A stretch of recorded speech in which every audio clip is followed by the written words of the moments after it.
Film ini menceritakan tentang sekelompok detektif yang ditugaskan untuk memata-matai segerombolan bandar narkotika. Tapi bukannya mengintai bandar narkotika, mereka malah keasikan jual ayam goreng, dan bahkan ayam gorengnya pun laku keras. Oke, tanpa basa-basi lagi, mari kita tonton langsung saja rangkuman filmnya. Diawali dengan aksi gokil kepolisian bagian detektif narkotika yang berusaha menangkap pengedar narkoba. Pertamanya detektif Jam membobol jendela, tapi sayangnya dia nggak berhasil masuk ke dalam dan malah mengobrol di situ. Lalu di sisi lain jendela, ketua Go juga masih berusaha untuk masuk. Karena mereka yang nggak bisa masuk, si pengedar ini ngeledekin mereka karena nggak bisa beraksi layaknya detektif-detektif lain yang aksinya lebih keren pas nyergap.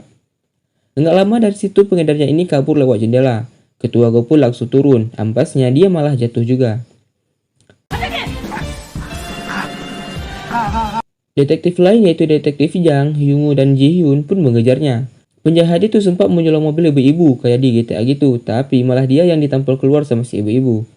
Pas lagi pada larian, dengan santunya detektifnya mengejar naik motor. Akhirnya dia menabrak si Mendar tadi, tapi ampasnya pas mau ngobrol malah dianya yang disetrum, dan jadinya si Mendar ini malah kabur lagi. Namun karena di jalan itu salah satu mobil ngerem mendadak karena menghindari tabrakan, akhirnya terjadilah tabrakan beruntun.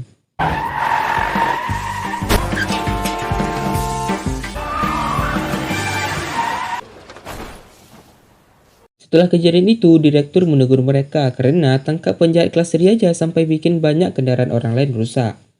Dan pastinya biaya perbaikan itu harus ditanggung oleh kepolisian. Si direktur juga membandingkan ketuaku dengan para juniornya yang sudah pada naik pangkat hingga setara dengan pangkat dirinya sekarang ini. Setelah peneguran itu, mereka sempat cekcok gara-gara detektif ketahuan main judi pakai dana investigasi.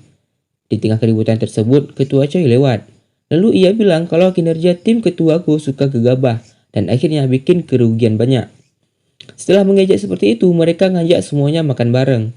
Ketua Choi ternyata masih respect sama seniornya itu.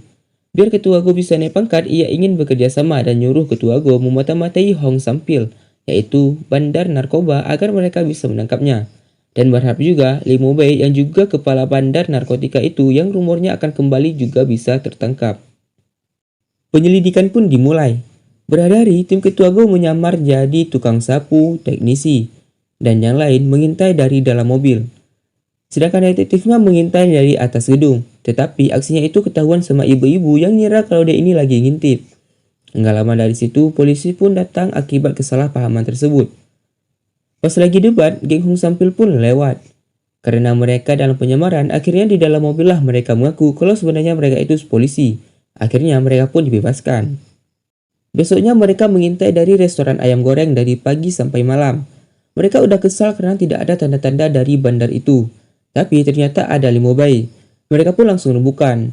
Ketuaku mau biar mereka aja yang bergerak. Nggak perlu memanggil tim lain agar mereka nggak dianggap remeh lagi. Dengan aturan mereka nggak boleh gegabah atau dana pensiun mereka akan lenyap. Saat Yungo berpikir cara masuk ke dalam, dia berpikir ingin menjadi kurir makanan. Karena pastinya akan mudah masuk dengan santai. Lalu paman penjual ayam memberitahu kalau bangunan seberang memang sering pesan makanannya. Dan tanpa basa-basi mereka pun mau ngelamar kerja di situ dengan niat biar mereka gampang keluar masuk ke gedung itu. Tapi sayangnya hari ini adalah hari terakhir si paman buka kedainya. Besoknya ia berniat akan menjual restorannya karena sepi pengunjung.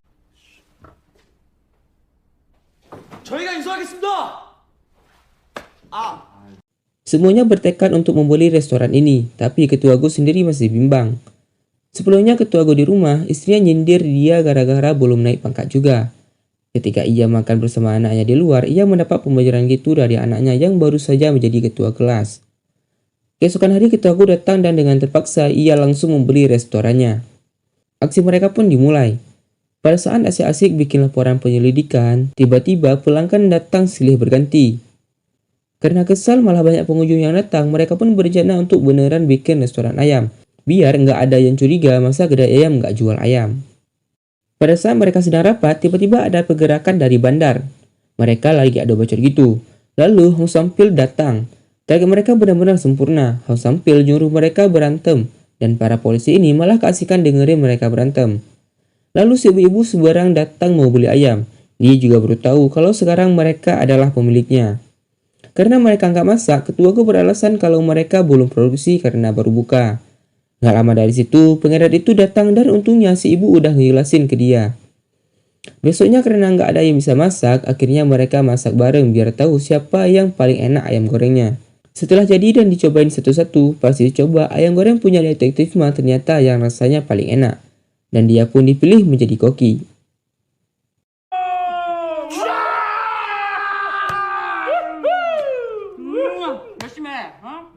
Pelanggan pertama mereka datang, namun dia malah memesan ayam bumbu. Mereka bingung awalnya, akhirnya detektif Ma bikin ayam bumbu tulang iga resep keluarganya. Saat gigitan pertama, mereka pun senang karena rasanya pas dan sesuai selera pengunjung.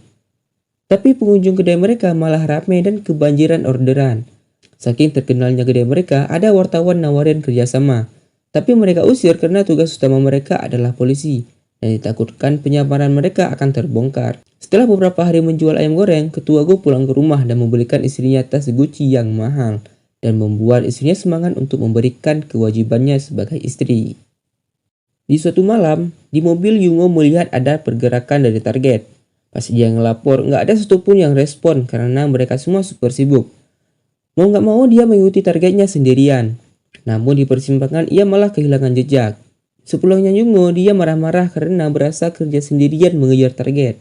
Yang lain juga jadi ikut emosi, karena mereka juga bekerja di kedai. Detektif Ma kena minyak panas, Jihon potong bawang sampai 3 karung, dan Jang melayani juga membersihkan meja sampai 80 kali. Dan Jungo pun teriak karena makin hari bisnis mereka makin lancar. 왜 자꾸 장사가 잘 되는데? Mereka menyiasati pelanggan dengan menaikkan harga yang enggak logis agar pelanggannya bisa berkurang. Tapi bukannya berkurang malah semakin ramai. Bahkan sampai turis Jepang pun juga makan di sini.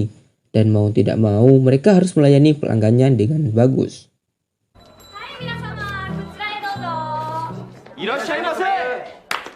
Pada saat rapat, mereka bingung karena target mereka nggak pernah pesan makanan di kedai mereka.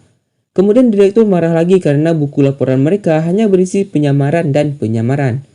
Dan ketika lagi dicermati, ada telepon masuk dari gedung seberang yang memesan ayam goreng. Mereka pun meninggalkan direktur dan bergegas melakukan aksi mereka.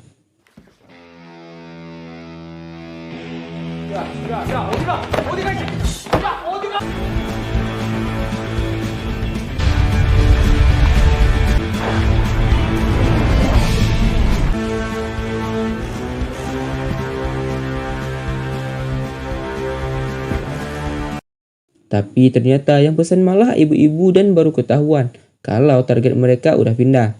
Ditambah lagi wartawan yang sempat ditolak itu menyebarkan berita buruk tentang kedai mereka, sehingga kedai mereka pun semakin sepi.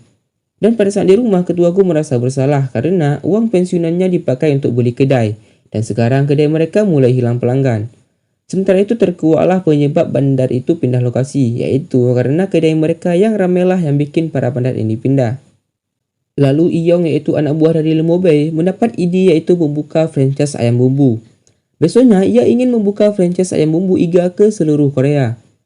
Dan pada saat dia menawari ke restoran para detektif, dia langsung ngasih duit sekoper dan membuat para detektif itu tergiur dengan duit itu.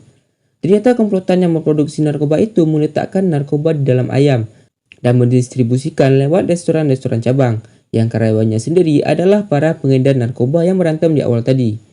Karena ketua Go dan yang lainnya belum tahu, mereka asik aja menjalankan bisnis mereka yang semakin hari semakin besar. Sementara itu Limobei ketemuan sama Taechang. Dia ini juga para ketua bandar. Persis seperti Limobei. Limobei bermaksud untuk bekerja sama dengan Taechang agar pasar narkoba di Korea Selatan mereka semua yang kuasai. Di kedai cabang, para karyawan kerjanya males-malesan. Bahkan bikin para pelanggan banyak yang kabur. Ya namanya juga bandar yang sedang nyamar. Mereka nggak ada semangatnya untuk bekerja. Karena ulah mereka tersebut bikin nama franchise resto ayam mereka rusak. Lalu terenduslah kabar buruk oleh para detektif ini. Mereka pun langsung melakukan investigasi. Mereka makin curiga karena lebih banyak orang yang pesan antar dibanding yang makan di restoran. Dan lebih anehnya lagi, mereka langsung buang makanannya sebelum makanan itu dimakan. Besoknya ketua Go dan Yungo ke TKP dan menemukan bukti ternyata pelanggan mereka semua adalah pengonsumsi narkoba. Dan mereka pun melakukan investigasi lanjutan.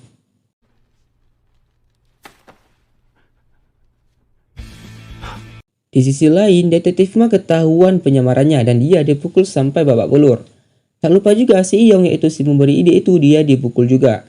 Karena kesal bisnis narkobanya terancam, mereka berencana untuk menyandera detektif Ma. Dan pada saat di kedai, dengan polosnya Johun mencoba narkoba. Alhasil ia pun tepar. Padahal yang lain lagi pusing gara-gara pengedar narkoba raksasa, dan ia malah pusing gara-gara narkoba itu. Kemudian mereka nyamperin ke kantor Iyong, tapi mereka malah udah pindah. Lalu Jang mendapat video call dari Ma dan melihat Ma yang diikat. Jang pun melacak ponsel Ma dan mereka bergegas berangkat.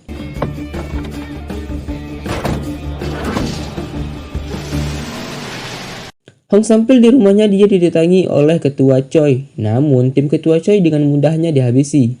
Tapi pas Hong Sampil jalan, dia dan timnya malah ditabrak mobil. Dalam perjalanan menjemput detektif Ma, detektif Jang bukannya khawatir akan dibunuh. Tapi detektif Jang malah khawatir detektif Ma ngebunuh orang. Dan benar aja, ternyata detektif Ma berhasil membabat habis semua para bandar yang ada di sana. Setelahnya ia nebeng mobil bandar itu hingga sampailah ia di pelabuhan tempat peti kemas diturunkan. Detektif Ma melihat Lemo Bei dan Tai Chang di sana. Mereka mau transaksi serah terima gitu. Dan karena nggak mau kehilangan kesempatan menangkap dua ikan kakap sekaligus, ia pun langsung menghubungi kawannya. Selagi nunggu mereka datang, dan dengan ide briliannya detektif Ma ngemunyiin sirine polisi dari HP-nya. Hingga terjadilah kesalahpahaman di antara kedua komplotan ini.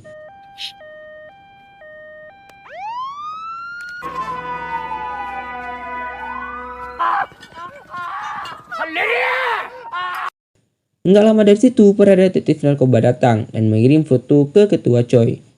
Ketua Choi yang mendapat foto itu, mereka langsung meminta bantuan sama polisi. Dan pada saat di sini, Lemo Bei meremehkan kelima detektif ini. Dan aksi paling menyenangkan pun dimulai dari sekarang.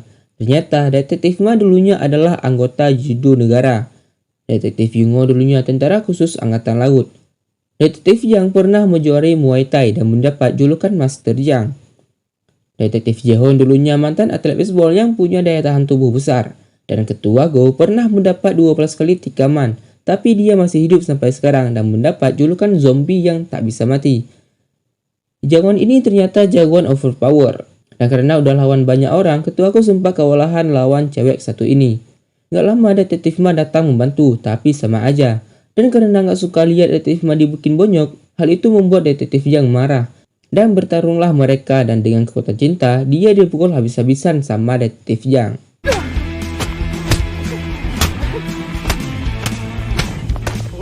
Lemo Bei yang kabur ternyata udah diikutin sama ketua Go. Dan sempat terjadi pertarungan sengit, tapi dengan mudah ketua Go memenangkan perkelahian itu. Sesampainya para polisi, yaitu ketua Choi dan timnya serta polisi yang lainnya, dengan keringnya tim ketua Go ini bergaya di tengah para penjahat yang sudah terikat. Pada saat datang tim medis, di pintu ambulan detektif Ma dan detektif Jang sempat bermesraan karena sebenarnya mereka berdua sudah lama saling suka. Dan di akhir diperlihatkan bahwa tim detektif ketua Go dan jajarannya akhirnya naik pangkat secara bersamaan. Dari film ini kita diajarkan untuk tidak melihat seseorang dari sisi luarnya saja. Karena sebenarnya setiap orang memiliki keunggulan tersendiri yang tidak dimiliki orang lain. Sama seperti di film ini, yaitu tim detektif ketua Go yang berhasil menangkap komplotan pengedar narkoba.